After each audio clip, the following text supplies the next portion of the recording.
నమస్తే మాస్టర్స్. శ్రీకృష్ణామృతం శ్రీమద్ భగవద్గీత విజ్ఞాన సారాంశం గురించి మనం ప్రతిరోజు తెలుసుకుంటున్నాం. అలానే ఈరోజు కూడా తెలుసుకుందాం. అర్జున, ఒకవేళ ఎప్పుడైనా నేను అజాగ్రత్తలో కర్మలు విడిచిపెడితే మానవులు అన్ని విధాలా నా యొక్క మార్గాన్నే అనుసరిస్తారు. నేను కర్మలు చేయడం మానివేస్తే లోక వ్యవహారాలన్నీ శిథిలమవుతాయి. తద్వారా శంకరము కర్మ భ్రష్టత కలుగుతాయి.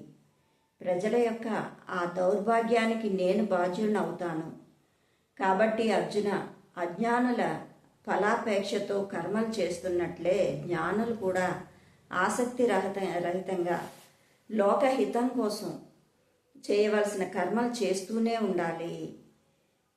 జ్ఞాని అయినవాడు కర్మాశక్తులను, కర్మల పట్ల అశ్రద్ధను కలిగించకుండా తాను కర్మాచరణ చేస్తూ వారి చేత కూడా చేయించాలి.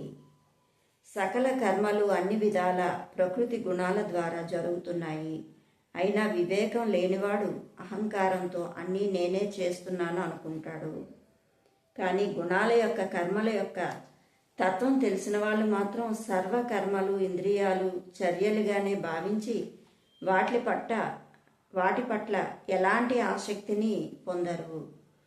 ప్రకృతి యొక్క గుణాల వల్ల మోహితుడైన వారు గుణాల్లోని, కర్మల్లోని ఆసక్తులు అవుతారు. అటువంటి మందబుద్ధులు ఆత్మజ్ఞానులైన వారు చలింప చేయకూడదు.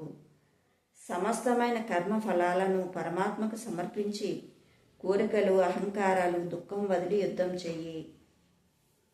నేను చెప్పినట్లుగా నడుచుకునే శ్రద్ధావంతులు, అసూయ లేని వాళ్ళు సమస్త కర్మదోషాల నుంచి విముక్తులవుతారు.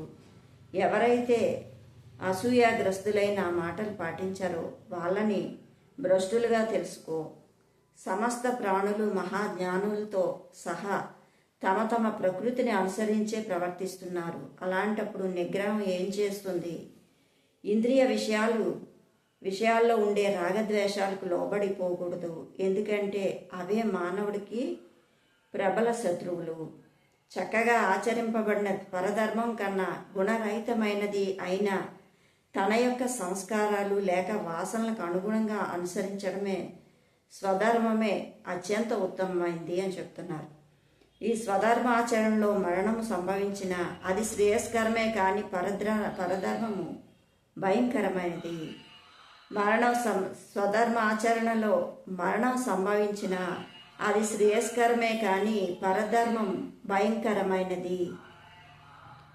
అయితే కృష్ణ తనకు ఇష్టం లేకపోయినా మనిషి పాపాలు చేస్తూనే ఉన్నాడు కదా, అలా అతన్ని ప్రేరేపిస్తుంది ఏమిటి అని అడుగుతున్నారు. రజోగుణం వల్ల కలిగే కామమే క్రోధము, మితిమీరిన కోపము. ఇది ఎంతమాత్రం మనిషికి తృప్తి చెందనివ్వదు. ఇది మహా పాపి. ఈ సందర్భంలో దీన్ని శత్రువు అని తెలుసుకో. పొగచేత నిప్పు, ధూళి చేత అద్దము, మావి చేత గర్భంలో పిండం కప్పబడినట్లే కామం చేత జ్ఞానం కప్పబడి ఉంటుంది.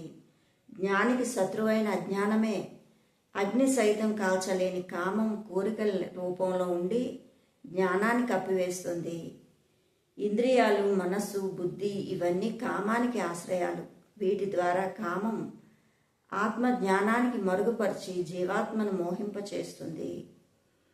అందువల్ల ఓ భరత శ్రేష్ఠ, మొదట నువ్వు నీ ఇంద్రియాలను వశపరుచుకొని జ్ఞానాన్ని నశింపచేసి మహాపాపి అయిన కామాన్ని జయించు. ఇంద్రియాలు బలమైనవి. ఇంద్రియాల కన్నా మనసు, మనసు కన్నా బుద్ధి గొప్పది. బుద్ధి కన్నా అత్యంత గొప్పదైంది ఆత్మ అని అంటాము. ఓ అర్జున, బుద్ధి కన్నా అతీతమైన ఆత్మని తెలుసుకొని బుద్ధి ద్వారా మనసును వశపరుచుకొని జయించడానికి కష్టమైనటువంటి కామం అనే శత్రువుని చంపి జయించు.